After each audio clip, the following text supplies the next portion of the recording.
There he is. All right. We're pretty close to quorum, so I think we can probably get started. So the goal for this call is to give a quick status update on the guarded launch.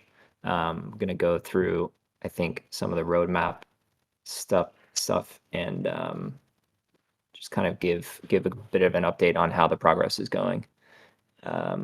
So I think maybe who wants to start? Cody, do you want to give a quick touch on how the roadmap's going and how everything's been progressing so far? Yep, I can do that. Can you hear me? Yep, can hear you great. Awesome. Yeah, so at a high level, rebalances have been going great. We've run through a good portion of the scenarios we wanted to try, and we still have a few to go. Done the partial full deployments from idle. We've removed destinations and done some redeployments to ensure kind of the highest returns are targeted. As of Friday, we introduced Aura as an incentive token to the system.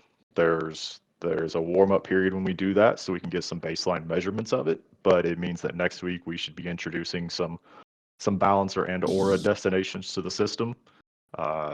Mightn't be the same pools, but it'll have kind of the Aura rewards system behind it, and we'll be able to do additional, incentive claiming and such. And we'll see an additional rebalance with that, and probably hit our next roadmap test of shutting down a destination, the one that we're currently in, which we'll see funds flow back to the vault and then back out to the new balancer or a destination.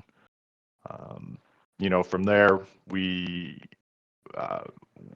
have the kind of some additional tokens we plan on bringing on, and expanding our pricing sources. Our Redstone Oracle is going through review or as a just completed review. So we'll be getting that one out there in addition to the Chainlink Oracles, and you'll see some new assets getting supported because of that.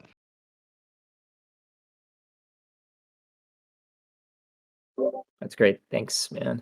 Yeah, also, would just like to add something quick with regard to the Redstone oracles, which is the fact that not just for LST infrastructure, but also for LRT infrastructure, this will allow us to support most of the tokens that are relevant both to liquid staking and restaking on EigenLayer.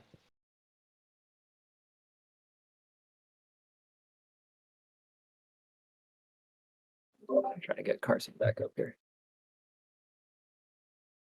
The next item on the list was, we wanted to talk about a full system audit. Craig, I think maybe you might be the one to talk about that. Yep, absolutely. We are excited to announce that we will be working with Hexens on the full system audit. We should be announcing that more publicly soon. In this process, we talked with a number of auditors. We've been through audits a number of times now and have pretty good framework of what we want when working with one of these firms. And a priority for this particular review was we wanted a full end-to-end look at this code base, which has already been looked at in pieces. And I think for us to build more confidence and be as confident as we can, the end-to-end review checks a lot of boxes, even for parts of the code that's already been reviewed. To give you guys a little bit of context, when we were selecting a firm, a couple of things that we really wanted to see. We wanted more eyes on the code than we would typically get. The standard model is usually about 2 engineers. We'll give the code a review. And then we also wanted to be confident in the actual auditors, the people that were looking at the code. Sometimes even when working with tier 1 firms, you don't really know who's going to be looking at the code. And that makes all the difference. The brand obviously doesn't give you the review. It's the people that give you the review. And in the case of Hexens, we know the lead auditor. In our mind, he's one of the best in the business. And further, they offered a unique model where we're getting 2 teams of 2 engineers, 2 senior engineers working underneath the lead auditor. So getting more than double the eyes on this code with an auditor we're highly confident in, and 2 senior engineers that he's confident in as well. So we'll keep you posted on start date and projected end date, but we're excited about this, and I think everybody will feel as confident as we can be going into the public launch and accepting user deposits into the system. So I'm actually pretty sure, Craig, that it's 2 teams with 4 senior researchers each. I recall that Xsense mentioned this, which I was very surprised because it's even more people than what I had initially expected. And in addition to that, it's also worth noting that Xsense might be a recent company in this field. However, they have clearly proven their value, and they are already some of the leading auditors for Lido, EigenLayer, Polygon, more recently Swell. So we're definitely very confident in their capabilities.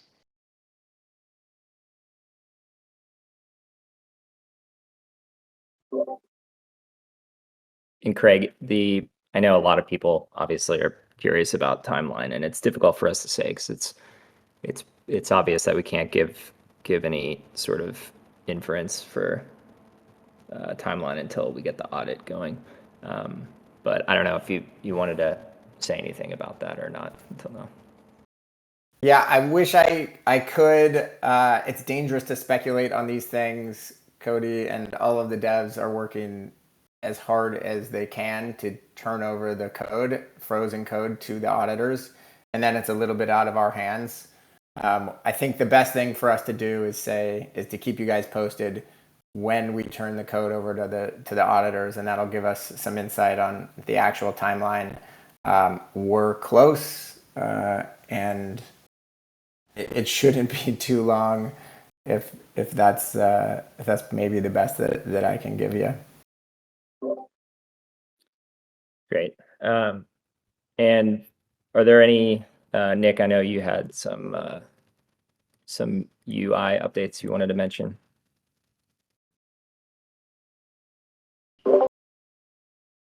I can speak through. So we are working. Can everybody hear me? Yeah, I got you. Yep. So we are working on the team page that we are going to release hopefully this week. Then, in order to facilitate the use of autopilot, we are working on SAP in and SAP out within the UI. And also we have here your feedback on the suggestion channels, and we are changing the rebalance story to an activity feed, which will include the client rewards. Also working on a feedback flow, still figure out how we are going to do that, just to be within the app. Those are the changes that we are working right now.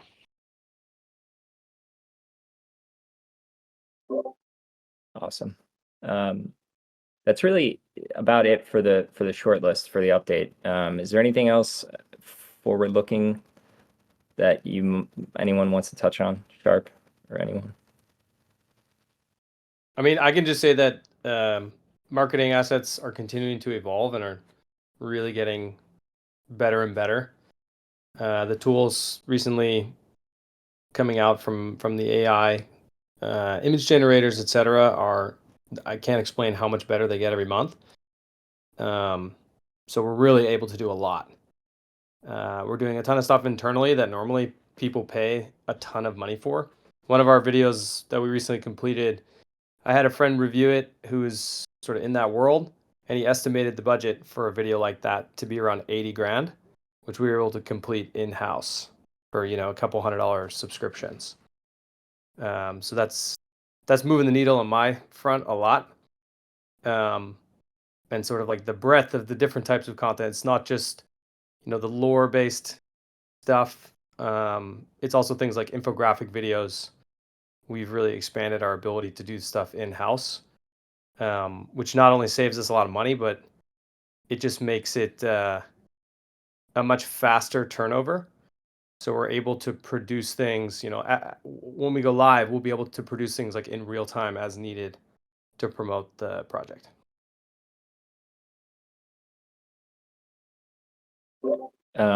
Sorry, I was just typing as a response to, but I'll just say it. Double B asked about, are we spinning up our presence on Farcaster? So I locked down the Tokemak Farcaster account. So I think we'll probably start expanding our presence there, definitely by launch, if not sooner. And Bartrol had a question, which maybe Cody would be the best to answer. Is the team satisfied? Are things as expected, better, or underperforming? As expected. We expect, as we're doing these deployments and we're doing them with such little funds and all of this intentional, we expect to see some loss due to IL and IL and fees. All that has been 100% in range. We've had some good findings as well. It's not just that we're testing this thing and we're not finding anything. We've had some good outcomes, some good kind of realizations, like, if we order, kind of do our order of operations one way, we have a slight price impact when maybe we didn't intend to.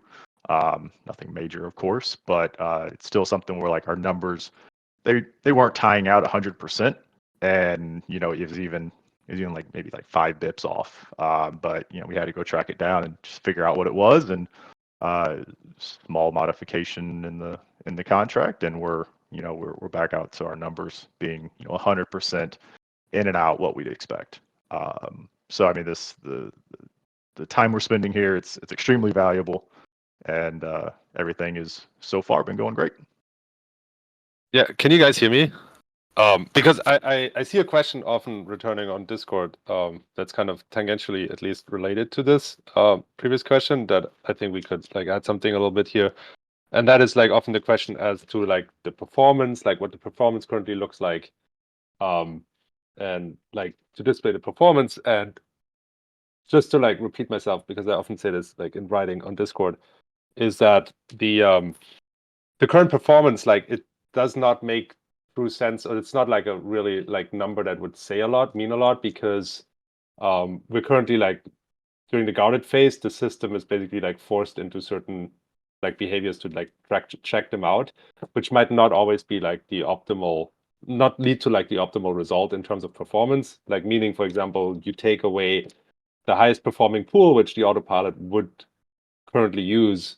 So in that case, right, like the kind of this artificial lower performance. So in that case, it doesn't make a lot of sense to like make this like the main number to like hang your hat on in terms of like success of this. And that like later on, like kind of the high performance, or like the actual performance of it is like kind of a natural result of the autopilot behaving the way we expect it to. And this is what like Cody was referring to in terms of like testing. It's very good on the force scenarios. We've gone back to idle with all of our funds, I think 2 or 3 times now, and that's something you never see us do during real operations. If a destination would shut down, it might go back to idle, but then it'd go immediately back out to the next highest performing thing. It's just, I mean, you get slippage at each one of those. I was going to say that we have had some mock transactions, so the size and the number of transactions are also going to be higher than what you would expect. And so swap cost and some of these slippage losses that you would see, while minor, are going to take away from whatever we are earning.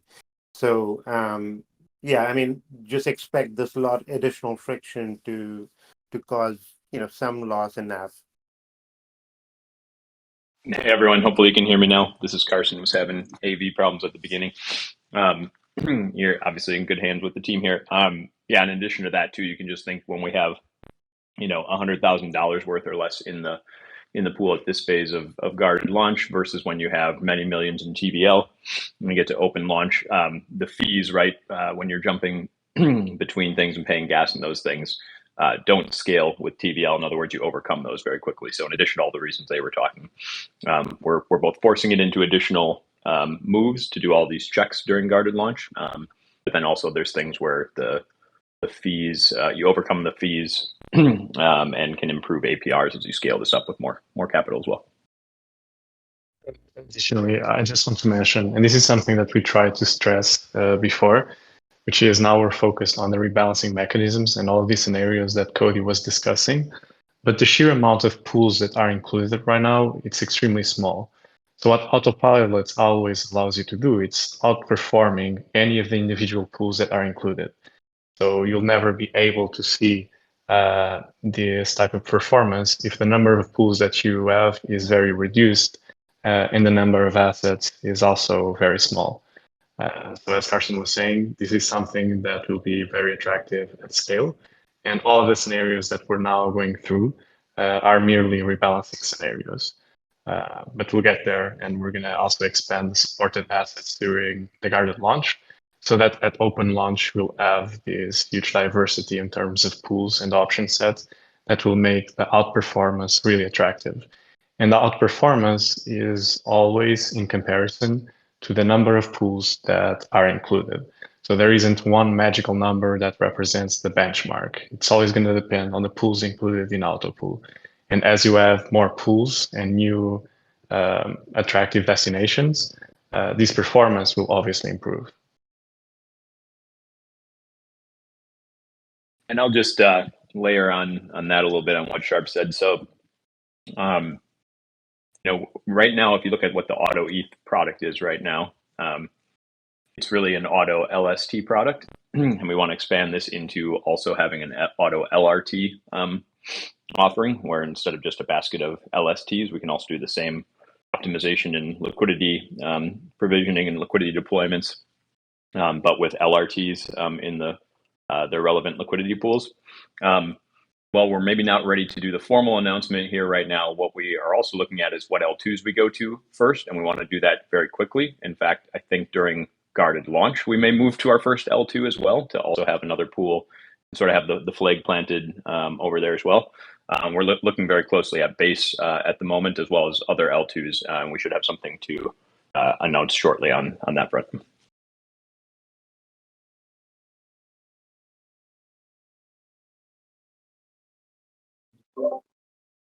Okay, that's awesome. It's very exciting. I think that kind of wraps us up. We wanted to keep these quick. We're going to hope to have these with a bit more regularity. So even if they're just quick updates, just keeping you guys updated on the progress of the guarded launch. So does anyone else have anything else they want to say? Just to mention that the best place to really keep track with this internal testing process, it's the roadmap on the UI. And you can see when the tasks are completed, and you have a very clear and descriptive overview of the upcoming scenarios that we need to test for the system. So yeah, that's the best place to keep track with the overall evolution of the product. Yeah, and last thing I'll say, because I was missing that part of the call, but as I think Cody was saying, all the checks and everything we've been looking at both have, I think, further invigorated us that this is the right product to build. All the checks look good, but we've also learned some of those nuanced things like Cody was mentioning about order of operations and other things that just make sure this is a polished product as we get to open launch. So very excited about this. Awesome. Thanks, guys. So we have this recorded. We're going to get this posted in the next, probably by the end of day, with a quick little summary. And yeah, thanks so much, guys. Thanks for joining. Thanks for everyone on the team hopping on the call. And looking forward to getting through the guard launch. Thanks, everyone. Thanks, everyone. Thank you. Thanks, everyone. Thanks, all.